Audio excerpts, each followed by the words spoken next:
Good morning. Bom dia, eu sou o professor Juliano. Esse é um vídeo aula para um teste no SESI, na escola do SESI. E hoje eu vou apresentar uma matéria que concerne ao nono ano do ensino fundamental. É with clauses. Estou aqui eu e meus amigos, o Ace mais o George, para conversar com vocês a respeito do with clauses. With clauses, existem quatro formas de usá-lo em inglês, né? Vamos usar aí 0, 1, 2 e 3. Então, a gente tem if clause 1, 2, 3 e a 0, que, embora tenha o nome 0, é a mais fácil de ser compreendida.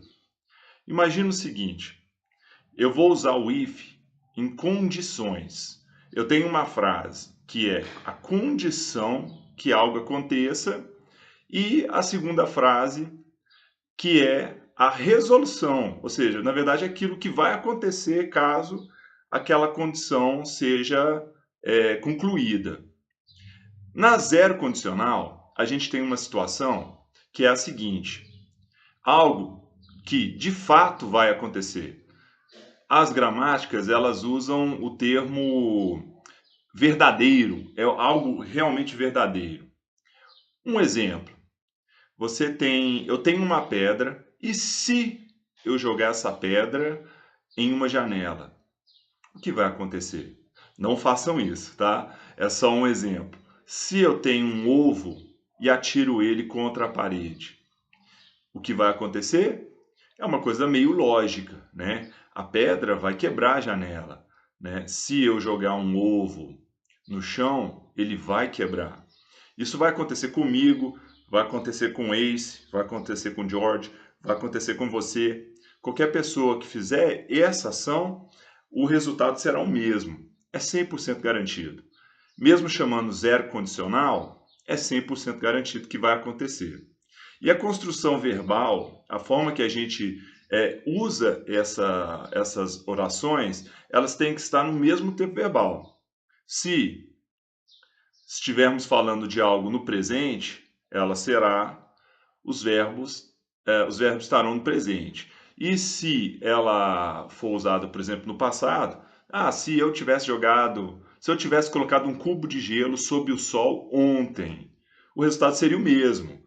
Seria o mesmo comigo, seria o mesmo com o Ace, o mesmo com o George, aconteceria a mesma coisa. Bem, eu vou dar um exemplo. If I put a nice cup under the sun, it melts. O que significa que se eu coloco um cubo de gelo sob o sol, ele derrete. Bem, essa é a zero condicional. Primeiro exemplo. O segundo exemplo que eu vou dar é da condicional que se trata das probabilidades. Mas probabilidades que são bem possíveis mesmo. Temos aqui um exemplo da primeira condicional. A primeira condicional, ela funciona da seguinte maneira. Se eu cair de uma árvore, estou usando isso como exemplo, morrer? Será? Não, já me aconteceu uma vez de cair numa árvore e eu só me esfolei, machuquei, tive ferimentos leves. Mas é possível sim que alguém caia de uma árvore e morra. Mas é possível que uma pessoa caia de uma árvore e não morra. É possível que algo aconteça diferente, né, dessas alternativas que eu acabei de falar. Então, na verdade, eu tenho situações que são prováveis, né? Se eu retornar lá no exemplo de jogar uma pedra na janela, ou seja, é provável que eu tenho que arcar, né, com o custeio e com a reforma dessa janela. Então, isso eu estou falando de uma coisa provável, tá? Mas não é tão garantido como o exemplo anterior. Então, nesse caso, a gente vai ter o uso do tempo verbal seguinte. Eu tenho a primeira frase no presente simples e a segunda frase, a conclusão disso tudo, no futuro, com will, usando a partícula modal will. Vou dar um exemplo em inglês.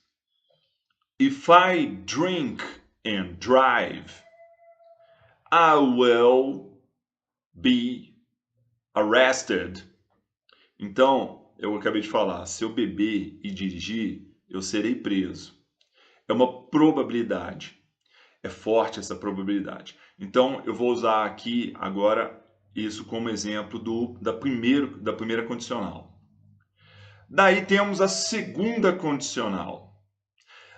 Ela entra no campo das hipóteses.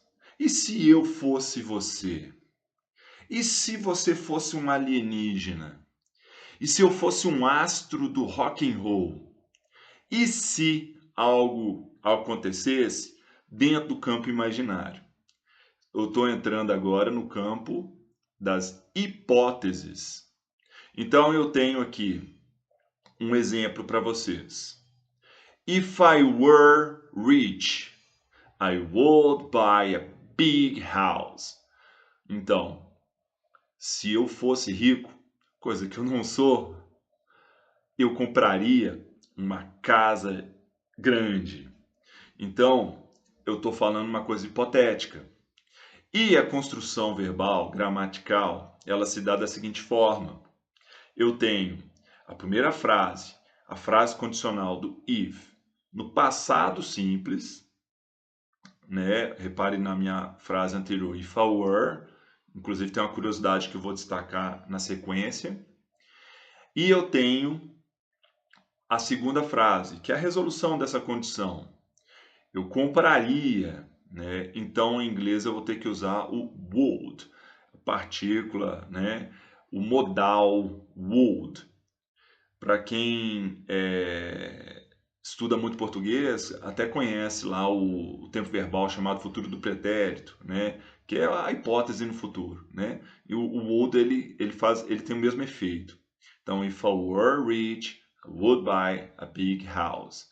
Então, eu tenho primeiro o passado simples e a resolução eu tenho o would, a palavra would acrescentada aí.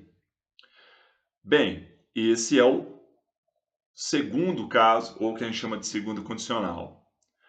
Temos ainda uma terceira condicional. Essa é menos usada. Inclusive, eu gosto de utilizá-la em uma aula em separado, por causa que a gente precisa viajar um pouco nas ideias. Por exemplo, imagina você, aluno, ali na aula de história, e de repente o professor ali está falando alguma coisa sobre história e você faz uma pergunta. E se não tivesse acontecido isso? E se fosse diferente, né? Como eu já uma vez perguntei para o professor, professor, e se o Brasil tivesse sido descoberto por outros povos que não fossem os portugueses? Né? Então, ou seja, eu estou falando de uma hipótese que poderia ter acontecido ou que aconteceu, que eu estou fazendo um devaneio lá no passado. É uma hipótese passada, uma hipótese remota e tal.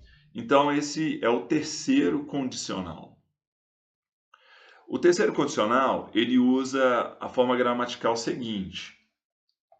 Eu tenho o passado simples na primeira oração, na oração condicional, e na resolução eu vou usar o present perfect.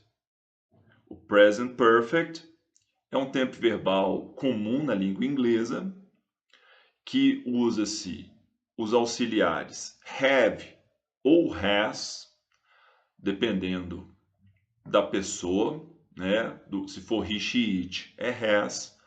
Se for I, you, we and they, é o have. Então nós temos o present perfect.